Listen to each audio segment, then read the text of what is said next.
이재명 대표의 계좌 추적에 착수하며 수사 속도전에 나선 검찰이 정진상 실장의 구속기간을 연장했습니다.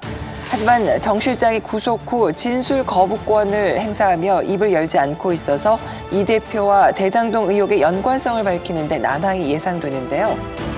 검찰 소환 초기 대장동 뇌물 의혹 등을 적극 부인했던 정진상 실장. 검찰 조사에서 유동규 전 본부장과의 대질까지 요구했습니다. 전혀 사실과 다르다. 그리고 그 진술들이 왜 객관적으로 다른 사실관계와 부합하지 않는지에 대해서 충분히 설명하고. 하지만 구속영장이 발부되고 24일 구속 적부심도 기각된 이후 변론 전략이 달라진 모습입니다. 검찰이 또다시 정 실장을 불러 조사했지만 정 실장은 진술 거부권을 행사하며 입을 다문 것으로 알려졌습니다. 먼저 구속 기소된 김용 전 민주연구원 부원장도 검찰 조사에서 진술을 거부했는데 정 실장 측 변호인은 이와 관련 재판에서 설명하려는 것이라고 밝혔습니다. 일각에선 이들이 검찰이 확보한 물증과 증언을 모른 채 잘못 진술했다간 재판에서 불리해질 걸 우려한다는 지적이 나옵니다. 또한 자신들의 진술 내용을 통해 이재명 대표와의 연관성을 파악하려는 검찰 수사를 무력화하려는 게 아니냐는 해석도 있습니다. 정진상 실장은 지금 제가 보니까 작전을 이렇게 한 것 같아요. 본인이 이제 끝까지 묵비권을 행사할 것 같아요. 아마 검찰 수사 내내. 이게 딜레마거든요. 정진상 실장을 자백하는 순간 이재명 대표하고 그냥 한 배를 타게 돼요. 그러면 거기에 따른 모든 범죄에 또 공범이 돼요.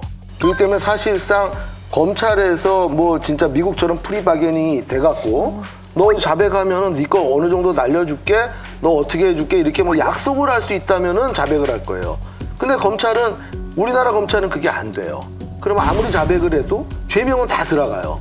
기껏해야지 이제 구형량이 좀 줄어드는 건데 구형량을 줄여도 법원에서 또 올려버릴 수 있기 때문에 지금 불안할 겁니다. 그래서 아마 그런 지금 전략을 피는 것 같아요. 진술 거부권을 과거에 제대로 행사한 사람들은 간첩들밖에 없어요. 간첩들은 이건 왜냐하면 검사에 대해서 첫째 아무런 기대가 없습니다. 내가 뭐라고 하든 나를 봐줄 게 아니고 그다음에 이제 자기 목적이 있기 때문에 어차피 자기는 중형 받을 거고 하니까 일체 말을 안 하고 이 뭐라고 묻든 그냥 이렇게 엎어져서 자거나 이렇습니다. 이렇게 엎어져서 자거나 이렇습니다. 아, 그래요? 네, 간첩들 그러니까 국가보안법 사범들 또 미군기지 점거한 대학생을 제가 한번 조사한 적이 있었는데 저는 어쨌든 젊은 친구니까 처벌을 같은 걸 다 떠나서 이렇게 저렇게 얘기를 해보려고 근데 자기는 아무것도 몰라요. 그리고 얘기를 안 하는 거예요. 근데 이제 정진상 실장 같은 경우에는 지금은 어쨌든 수사에 협조할 생각이 전혀 없을 겁니다.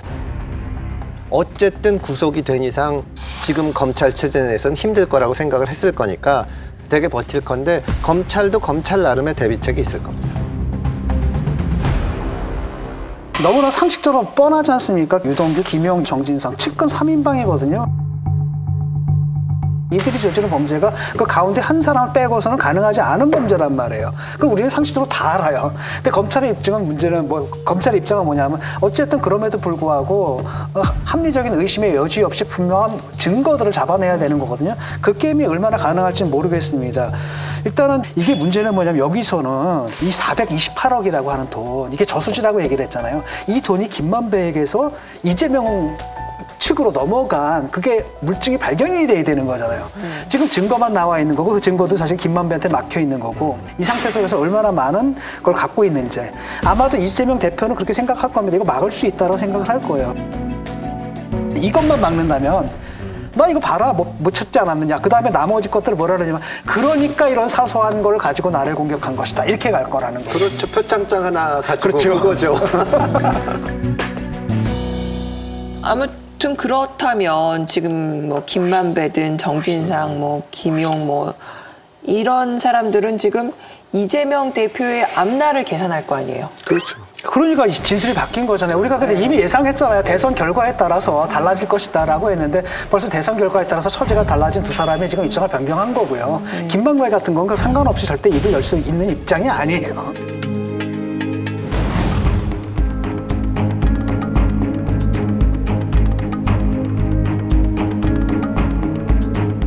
진술이 돼서 끝나고 바뀌었다 이런 표현들 쓰셨는데 바뀐 것은 뭐 그 남욱, 유동규 이런 분들뿐만 아니라 검찰도 바뀐 것이 아니냐. 그렇죠. 이건 참 불행한 일이다 이런 생각을 하는데요. 남욱 변호사의 그 진술에 의하면은 본인이 미국 있을 때 들어와라 불구속한다라고 얘기하면서 4명만 구속시키겠다.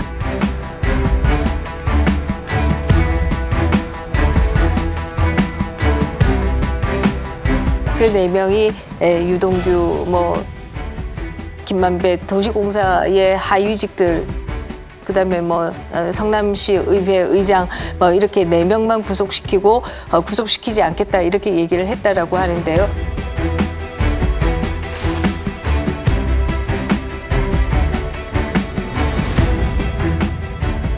어찌됐든 그 당시에 수사를 책임졌던 중앙지검장인 이정수 씨의 경우에는 국회에 나가서 이것은 이재명 대표 것이 아니다. 뿐만 아니라 이것은 정치인 것이 아니다.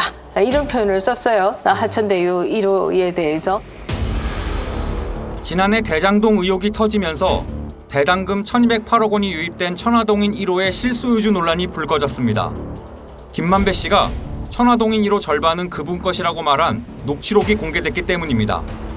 여기서 말한 그분이 이재명 더불어민주당 대표 또는 유동규 전 본부장이 아니냐는 의혹이 제기된 겁니다. 지난해 검찰은 그분이 이 대표는 아니라는 취지로 설명했고, 인물을 특정해서 하는 부분은 아니고 정치인 그분을 얘기하는 부분은 아닙니다. 그런데 대장동 재판에서 남 변호사 발언으로 검찰이 다시 실소유주가 누군지에 초점을 맞추고 있습니다. 남욱 변호사가 정영학 회계사를 직접 신문하면서 이재명 측 지분이 있다는 얘기를 듣지 않았느냐고 추궁했기 때문입니다. 그렇게까지 검찰이 얘기를 했었는데 물론 뭐 사람은 바뀌었습니다만은 지금의 검찰은 또 달라졌다라고 하는 게 결국 이런 것도 국민에게 사법 불신을 일으키는 것이 아니냐 하는 안타까움을 가지죠. 그러니까 남욱을 해결하기 위해서 얘네들만 잡아놓을 테니까 너는 들어와라, 너는 안 잡아놓을게 라고 부르기 위해서 했던 말일 수도 있고 실제로 들어왔는데 그냥 집어넣잖아요. 그때 진짜 남욱 변호사가 갑자기 들어오긴 했었어요. 네, 근데 그 말을 믿고 들어온 것 같은데 사실상 그 당시에 검찰에서 남욱 변호사한테 만약에 그런 말을 한 게 정말 사실이라면은 이미 어떤 수사의 판을 짜놓은 거예요. 그러니까요. 그냥 시나리오를 짜놓고 여기서 끝내고 그 이상 이재명 대표는 이제 수사하지 않겠다. 이런 강한 의지를 표한 거거든요. 저는 이게 같은 검찰인데 그때의 검찰하고 지금의 검찰이 너무나 다르잖아요. 그냥 검찰이 어느 사람이 그 자리에 앉아있느냐에서 결과가 이게 천양지차가 나는데 참 이거는 참 안타까운 그 검찰의 어떤 현 주소라고 보여요.